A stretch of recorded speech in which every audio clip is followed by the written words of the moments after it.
The government is still on track with imposing the 50% sliding scale operator taxes, which gaming bosses so heavily opposed. That from the legal representative for TIG Investments, attorney Wayne Monroe QC, who said talks with the government on the tax to be imposed on web shops and their patrons have seen very little movement on the part of the government before their December 3rd meeting. He added that they will have to return to court to fight the 50% sliding scale tax, but has no definite date as yet. The government has to bring into force the new operator tax regime, and that is what they've decided they're going to do. Then they're going to stick with that. And we say that it's discriminatory, irrational, and basically not made for a proper purpose. So we can't agree that. So the court is going to have to decide that. Mr. Monroe added that he didn't think much would be accomplished, but was pleasantly surprised. He gave our news team this update. We narrowed the issues that had to go to court. We know we're going to have to go to court on the operator tax that they call the sliding scale tax. The Attorney General indicated that they will be addressing our concerns about the stamp tax by legislation instead of rules, which would answer the concern.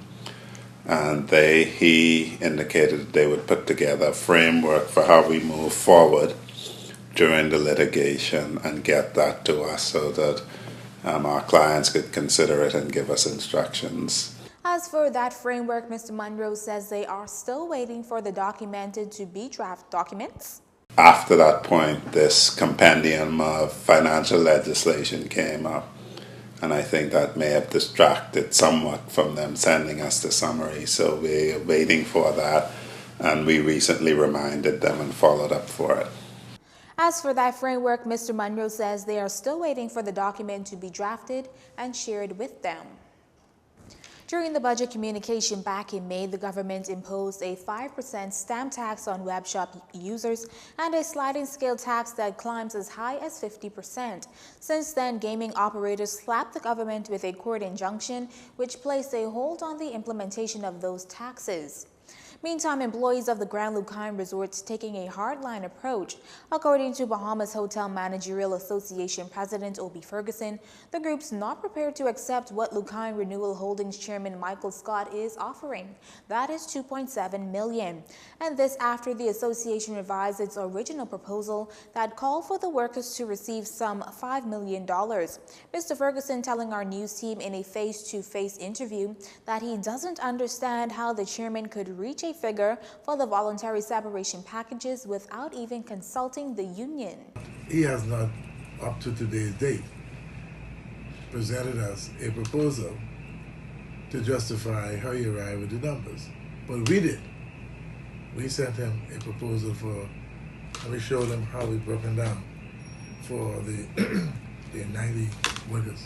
The union president goes on to accuse Mr. Scott of refusing to pay hotel managers for the full number of years they worked at the Grand Bahama Resort. A worker who's been working there for 18 years, all separation package is based on, you start off with the number of years that you work.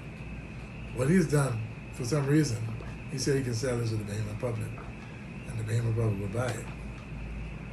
He decided to restrict it just to 12 months. That's the problem. So when you look at 12, he's calculating 12 years as the basis. So you figure out he's taking off automatically 6 years. In a letter dated December 12th, Mr. Ferguson wrote Mr. Scott informing him that workers were entitled to a 4% annuity plan. The board reportedly had a problem paying that as well. 1 year after the 11th, which is 2012, they had to pay 4% of their salary. The company agreed to pay 4% of the worker's salary and pay it into a fund.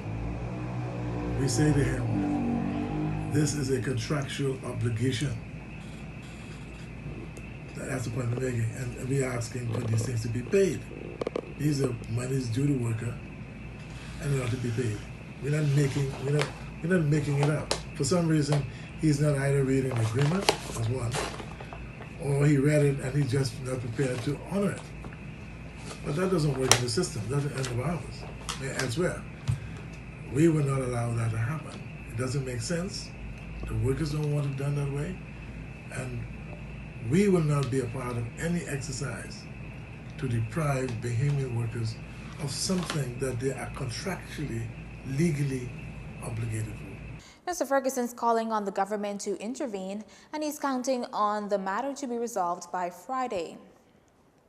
Meantime, at the negotiating table this afternoon was Bahamas Hotel Catering and Allied Workers Union President Darren Woods and Labor Director John Pinder, and all seems to have went well. That according to President Woods, who says the union is not going to go ahead with the strike vote, which was slated for Tuesday. We spoke with the director. We're going to work. We're going to continue the negotiations for the as it relates to the shift, but they've discontinued the policies and procedures which they would have implemented for the bargaining unit, and then we'll go forward from there. So the union would not be going ahead with the strike will hold on Tuesday. At the heart of the threatened strike was a new clock-in system Atlantis had planned to implement. Mr. Wood argues that beyond this was the need to have a new industrial agreement. You're watching JCN News. Stay with us. This segment of the news was brought to you by Alive.